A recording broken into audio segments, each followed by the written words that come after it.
আজকে আমি বেশি কোনো কথা বলবো না, বাট যেই কথাটাই বলবো হইতে পারে সেটা তোমাদের জন্য গেম চেঞ্জিং। তো অলরেডি কিন্তু তোমরা থাম্বনেইলে দেখে এসেছো যে ভাই আজকে কী নিয়ে আলোচনা করব। আজকে আমি তোমাদের এমন একটা কাজ করতে বলবো যে কাজটা প্রিভিয়াসলি যারা করে আসছে তাদের A+ কোনোদিনই মিস হয় নাই। হোক তুমি এই এসএসসির স্টুডেন্ট, হোক তুমি এইচএসসির স্টুডেন্ট, বা তুমি অন্য কোনো ক্লাসের স্টুডেন্ট, তুমি এই কাজটা যদি করো তাহলে তোমার A+ কোনোদিন মিস হবে না। সো কাজটা কি?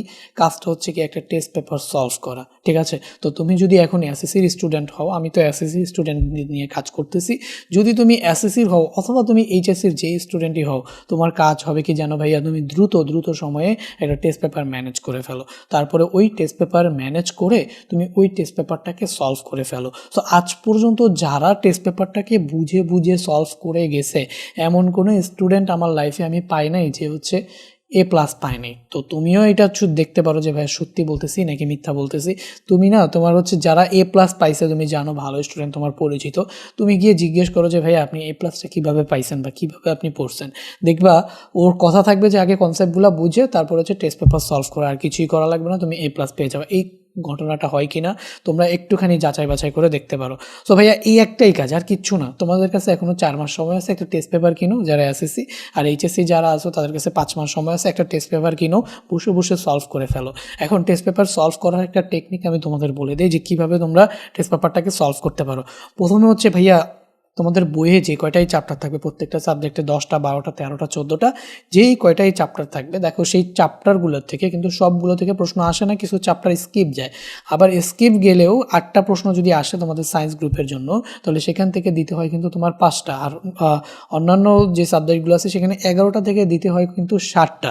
তাহলে দেখো তোমার কিন্তু সবগুলা প্রশ্নের উত্তরও দেওয়া লাগে না, তাহলে সবগুলো চ্যাপ্টার তোমার সমানভাবে পড়ারও দরকার নেই। প্রথমে না তুমি সিলেক্ট করো যে কোন চ্যাপ্টার পড়বা, কোন চ্যাপ্টার তোমার ভালো লাগে, এবং ওই চ্যাপ্টার কোন চ্যাপ্টার থেকে বেশি প্রশ্ন আসে, প্রশ্ন না আসার চান্স খুবই কম, সেই চ্যাপ্টারগুলোকে না সিলেক্ট করো। প্রথমে সেই চ্যাপ্টারগুলোকে সিলেক্ট করে না তুমি প্রথমে ওই চ্যাপ্টারগুলোর বেসিক যদি আগে থাকতে জানো তাহলে তো জানলা, আর যদি না জানো জাস্ট একটুখানি ফর্মুলাগুলো জানো, কীভাবে ফর্মুলাগুলো অ্যাপ্লাই করে, কী টপিক আছে, জাস্ট একটু রিডিং টিডিং পড়ে।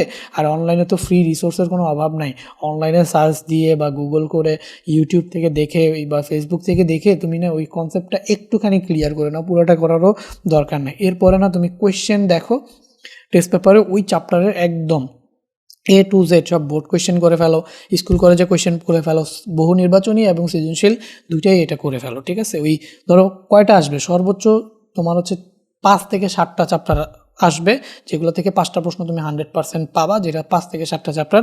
এটার সাজেশন অলরেডি আমার চ্যানেলেও দেওয়া আছে, অনেকে দিছে, যার সাজেশন তোমার কাছে ইফেক্টিভ এবং ভালো মনে হয় তার সাজেশনই তুমি ফলো করে তুমি একদম সুন্দর মতো 5টা সৃজনশীল পাওয়ার জন্য 7টা বা 8টা চ্যাপ্টার সিলেক্ট করে ফেলো। সেই 7টা বা 8টা চ্যাপ্টারকে না খুব ভালো মতো একদম সবগুলা টাইপের প্রশ্ন সলভ করে ফেলো।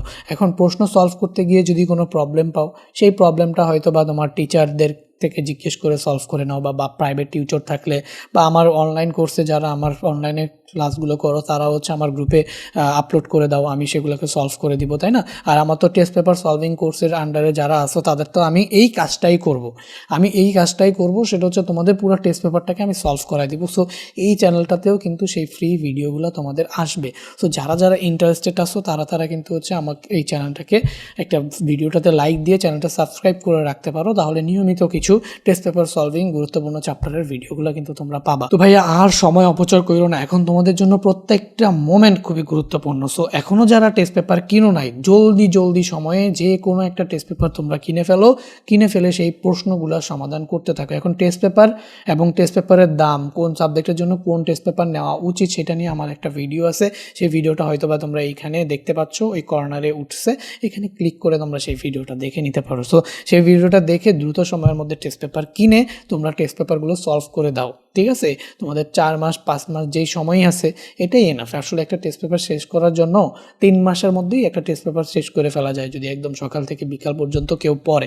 আর যদি কেউ এতক্ষণ পড়তে না পারে, তাহলে সেটার জন্য সিস্টেম আছে, একটু একটু করে যেভাবেই পারো ভাই।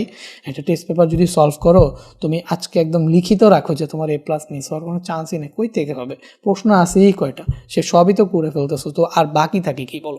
যেটাই আসুক তোমার কনসেপ্টটা ক্লিয়ার হয়ে না তুমি হচ্ছে সবগুলোর অ্যান্সার সুন্দর করে দিয়ে আসতে পারবা। তোমার ভবিষ্যতের জন্য রইল শুভকামনা, এবং তোমার যদি ভিডিওটা ভাল লাগে তাহলে হচ্ছে একটা লাইক দিয়ে ভাইয়ার পাশে থাকো। নিয়মিত তোমাদের ভাইয়া টিপস অ্যান্ড ট্রিক্স দিতে থাকবো তোমাদের পরীক্ষা যাতে আরেকটু ভালো হয় সেই জন্য।